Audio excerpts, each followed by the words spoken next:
Yo, hello guys and welcome back again to another video. In today's tutorial, I will show you how to uninstall Teamviewer on PC.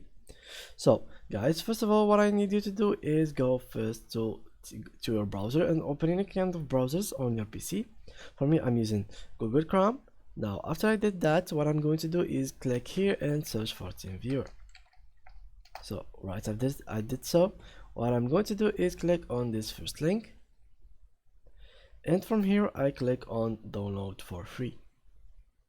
Now after I did that, it will start directly installing after I choose which kind of versions of Windows do I have. So for me, I have this 64-byte version, so let's choose this one, and here it is.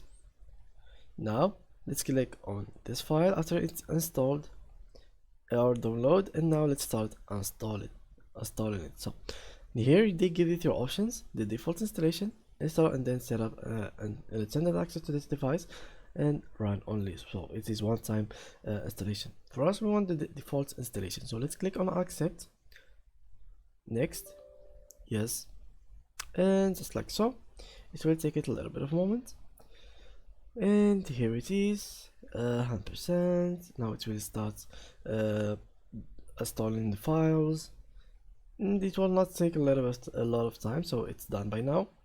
Now we choose to accept, continue, and here it is, guys.